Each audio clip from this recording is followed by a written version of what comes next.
दोस्तों इस वीडियो में आप सीखेंगे एवरीथिंग अबाउट कोन।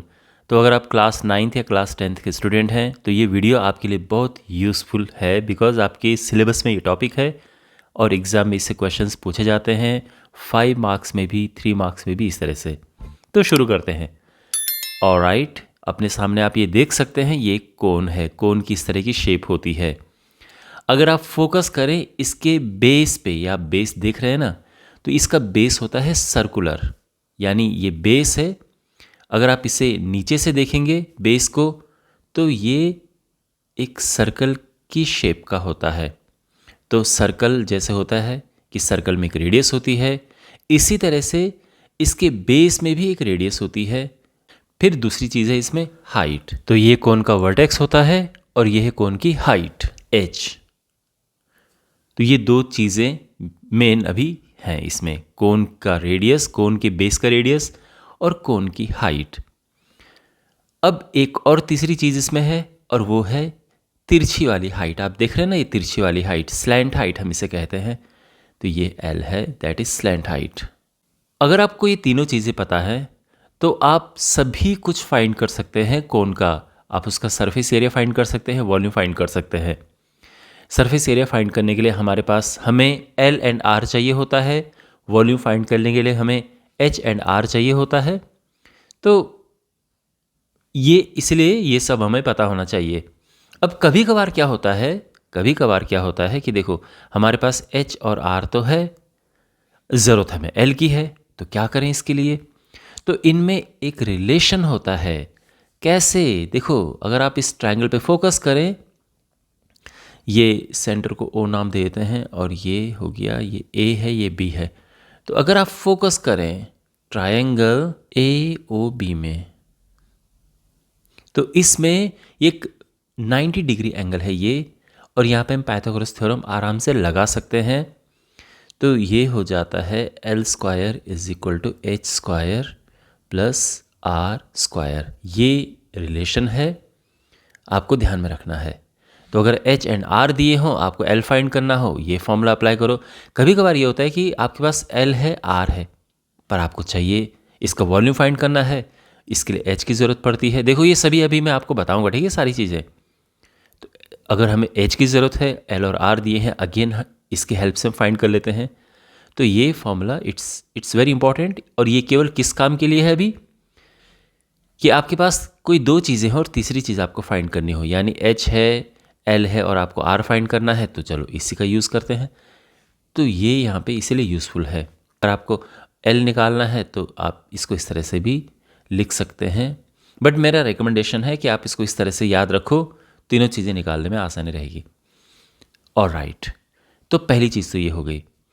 अब आप ये समझ चुके हैं कि इसके एलिमेंट्स क्या क्या हैं। हाइट है, रेडियस ऑफ द बेस है एंड स्लैंट हाइट है। तो सबसे पहले इसमें आप सीखेंगे कि कर्व्ड सरफेस एरिया कैसे फाइंड करते हैं। तो पहले तो ये जान लो कि कर्व्ड सरफेस होती क्या है। ये है कोन, आप अपने सामने देख सकते हैं।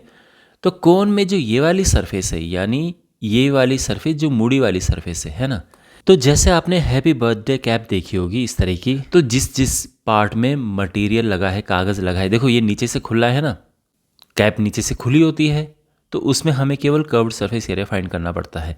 मतलब आप ये देख लो कि कोन में दो चीज़ें होती हैं, एक तो ये वाला हिस्सा है और दूसरा बेस है।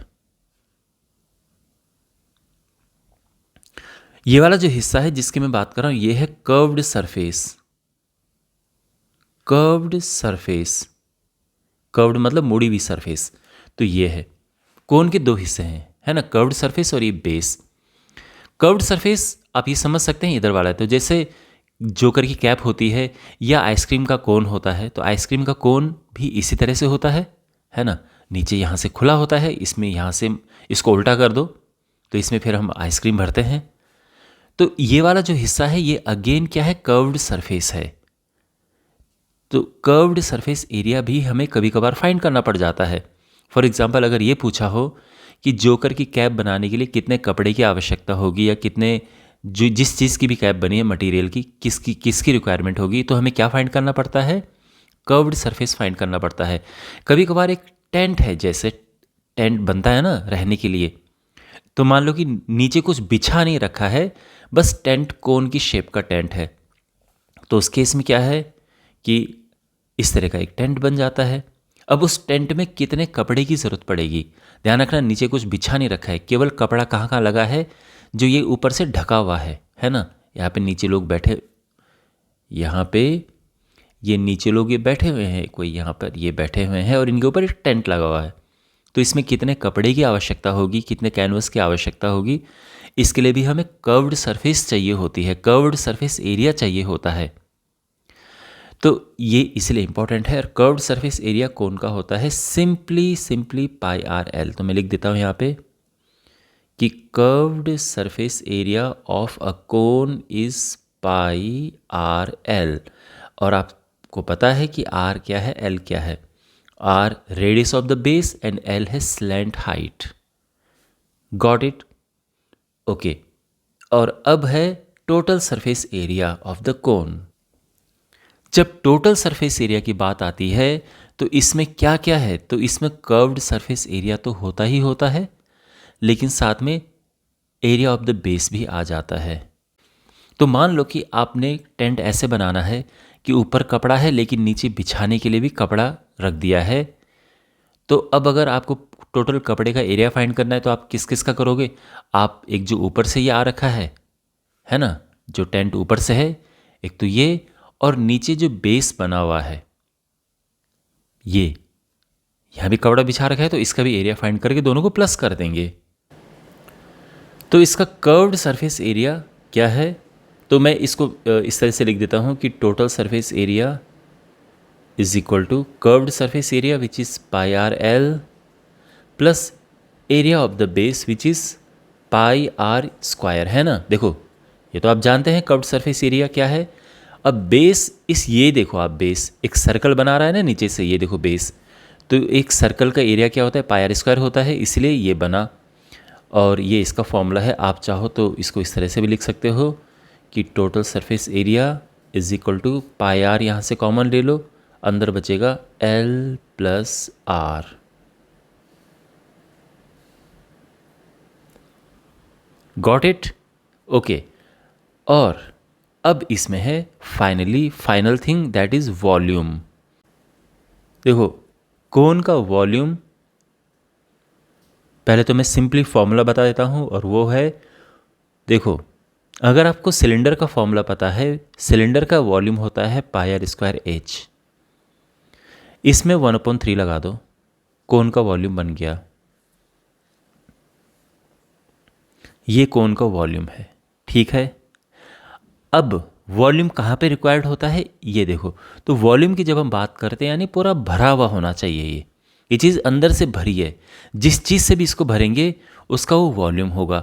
अगर क्वेश्चन ये है कि इसके अंदर एयर कितनी है, हवा कितनी है, तो वो यानी हमें वॉल्यूम फाइंड करना है। मान लो कि आइसक्रीम का कोन है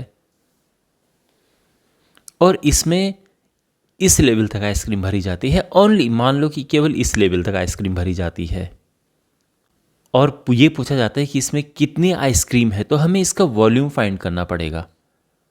इस केस में भी वॉल्यूम हमें फाइंड करना है कि जब ये पूछा जाए कि इसमें कितना आइसक्रीम भरी है। अब आप ये कहोगे कि सर आइसक्रीम ऐसे थोड़ी ना होती है, आइसक्रीम तो पूरा ये होता है इस तरह से, है ना, इस तरह से कुछ होता है। तो उसमें क्या होता है, जब ऐसे हमारे पास शेप आती है तो हम इसको दो हिस्सों में बांट देते हैं। तो एक ऊपर वाली शेप है और एक ये नीचे वाली शेप है। इसमें हम लगाते हैं कोन का फॉर्मूला, जो कि अभी आपने पढ़ा ये वाला, और जो ऊपर वाली शेप का हमें वॉल्यूम अगर फाइंड करना है ऊपर वाली शेप का, तो ये एक हेमीस्फेयर बनाता है, उसमें हम हेमीस्फेयर का फॉर्मूला लगा देते हैं, है ना। एक स्फेयर का आधा हिस्सा ये, तो हेमीस्फेयर का इसमें फॉर्मूला लग जाता है। वो हेमीस्फेयर वाले पार्ट में हम पढ़ेंगे क्या होता है, एंड या तो आप देख सकते हैं। बट अगर आपके पास इस तरह से कोई शेप का वॉल्यूम फाइंड करने को आ गया तो इसको दो हिस्सों में बांट दो। तो कहने का ये मतलब है कि कोन का वॉल्यूम ये होता है, और वॉल्यूम किस किस चीज़ से निकलता है, वॉल्यूम में क्या क्या चीज़ें आती हैं, ये मैंने आपको बता दिया। वॉल्यूम यानी पूरा भरा हुआ होना चाहिए, पूरा ये यहाँ तक पूरा फिल होना चाहिए, वो वॉल्यूम है, ठीक है, कि अंदर कितनी एयर है, या कोई कोनिकल शेप का हमारे पास कोई टैंक है तो उसमें कितना पानी आएगा, या कोई भी चीज़ कितनी आएगी, इस केस में हमें वॉल्यूम फाइंड करना पड़ता है। तो ये है इट इज़ ऑल अबाउट कोन। सभी फॉर्मूले हमने कवर कर लिए हैं। कोई कुछ मिसिंग हो, कुछ मिस हो गया हो, आप कमेंट बॉक्स में लिखना, मैं कोशिश करूँगा उसका आंसर करने का। और बट मुझे लगता है कि सब कुछ कवर हो चुका है, और आप आपकी बुक में जो भी क्वेश्चंस हैं, सभी क्वेश्चंस आप आराम से इससे कर सकते हो।